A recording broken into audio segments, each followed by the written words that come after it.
मित्रांनो, मी गुजरातच्या कच्छ भुज येथे रापर तालुक्यात आलो आहे, जिथे सई म्हणून गाव आहे. आणि या गावामध्ये एक मित्राची ही पूर्ण वाडी आहे. आपण पाहू शकता व्हिडिओमध्ये.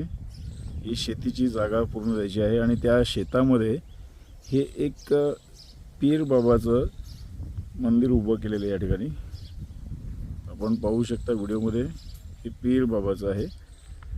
खूप आश्चर्याची गोष्ट अशी आहे की या गावामध्ये मुस्लिम कोणीच राहत नाहीत. मात्र एका आपल्या इथलील गावाच्या माझ्या मित्राने, म्हणजे हिंदू बांधव आहे, त्याने हे आपल्या शेतामध्ये बांधलेलं हे पीर देवस्थान आहे. आपण पाहू शकता. विशेष म्हणजे या पीर देवस्थानाची या ठिकाणी आपल्या गावी इथे आल्यानंतर पूजा देखील करतात. या ठिकाणी अनेक ठिकाणी मला असं गोष्ट पाहायला मिळाली की पीर जे आहे देवस्थान ते आपल्या हिंदूंचं देवस्थान आहे आणि असं मानलं जातं. या ठिकाणी आपण पाहू शकता हे त्यांनी आपल्या शेतामध्ये बांधलेलं आहे पीर देवस्थान. आणि त्याचे वडील जे 98 वर्षाचे वयाचे वृद्ध आहेत ते आणि त्याचा मुलगा म्हणजे असे दोघंजण या ठिकाणी पूजा करताना दिसतात.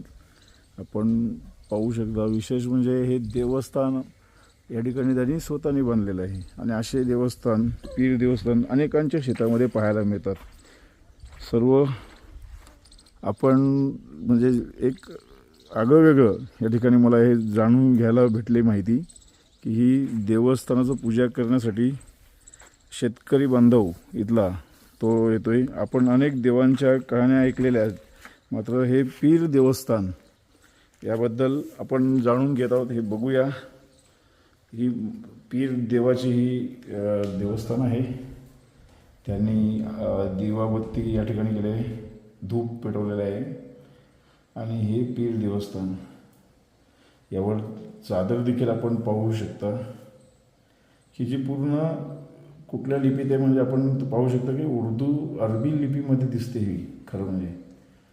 आणि या ठिकाणी ही जी पूजा आहे ना, ही संपूर्ण पूजा या ठिकाणी आपले हिंदू बांधव करत आहेत. विशेष म्हणजे हे आपण पाहू शकता. हे दिनेशभाई आमचे मित्र आणि त्यांची ही पूर्ण वाडी आहे.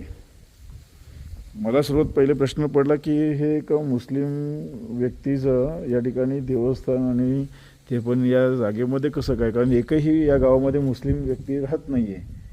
आणि त्या गावात असं हे अरबी भाषेत लिहिलेली चादर चढवलेली मजार असलेली आणि देवस्थान कसं काय, तर त्यांनी सांगितलं की नाही, असं हा पीर देव आहे आमचा आणि त्याचे आम्ही पूजा करतो आहे. हे अनेक वर्षांपासून परंपरा सुरू आहे.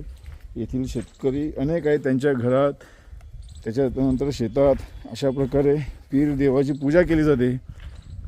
आणि हे पीर देवस्थान त्यांनी स्वतःनी बांधलेलं आहे. स्वतःनी बांधलं त्यांनी. आणि हा पूर्ण शेतामध्ये ते जेव्हा पण येतात तेव्हा याची पूजा करत असतात. हे एक या ठिकाणी वेगळी माहिती काहीतरी असं एक आम्हाला या ठिकाणी प्राप्त झालेली आहे की आश्चर्याची गोष्ट.